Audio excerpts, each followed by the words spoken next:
Lions club of Tenali స్నేహ ఆధ్వర్యంలో శుక్రవారం Satyanarayana talkies రోడ్లో ఉన్న Munshi Mastan municipal Urdu elementary school విద్యార్థులకు నోట్బుక్స్, డ్రాయింగ్ బుక్స్ వంటి ఇతర మెటీరియల్స్ ని అందజేశారు. క్లబ్ వ్యవస్థాపకులు కాకరపర్తి సుబ్రహ్మణ్యం పుట్టినరోజును పురస్కరించుకొని వీటిని విద్యార్థులకు అందజేశారు.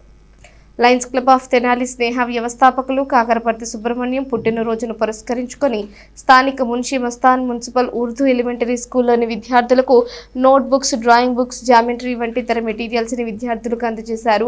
ఈ కార్యక్రమంలో పాల్గొన్న క్లబ్ అధ్యక్షుడు నేరెళ్ల వెంకటకృష్ణమోహన్ మాట్లాడుతూ విద్యార్థులు క్రమశిక్షణతో చదువుకుంటూ ఆనందంగా, ఆరోగ్యంగా ఉండాలని అన్నారు. వ్యవస్థాపకులు కాకరపర్తి సుబ్రహ్మణ్యం మాట్లాడుతూ ఉపాధ్యాయులు చెప్పిన పాఠాలు విద్యార్థులు శ్రద్ధగా విని బాగా చదువుకోవాలని కోరారు.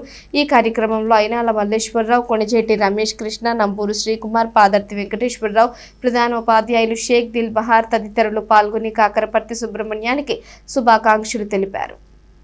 లయన్స్ క్లబ్ ఆఫ్ తెనాలి స్నేహ ఆధ్వర్యంలో ఈరోజు 27/6/2025 శుక్రవారం నా పుట్టినరోజు సందర్భంగా లయన్ కాకరపర్తి సుబ్రహ్మణ్యం నా పేరు. నా పుట్టినరోజు సందర్భంగా ప్రతి సంవత్సరము చేసే విధంగానే నా పుట్టినరోజుకి సేవా కార్యక్రమం ఒకటి నిర్వహించడం అలవాటు.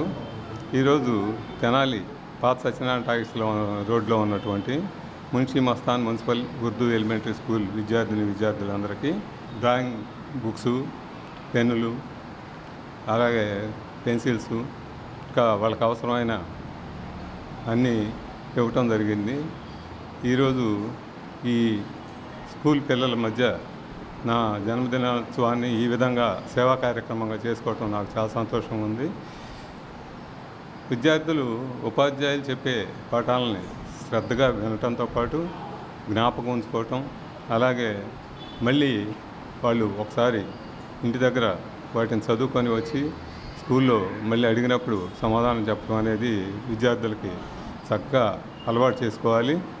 అలాగే విద్యార్థులు చదవటమే కాకుండా వాళ్ళ విజ్ఞానానికి, వికాసానికి, వినోదానికి ఆటల్లో పాల్గొనడం, అలాగే పాటలు పాడటం, ఇంకా అనేక రకాల బొమ్మలు గీయటం, ఇలా వివిధ రకాలుగా వాళ్ళకి బోధన చేసే ఉపాధ్యాయులు చెప్పాలి. ఇంటి దగ్గర ఉన్న వాళ్ళు కూడా వాళ్ళని ప్రోత్సహించాలి.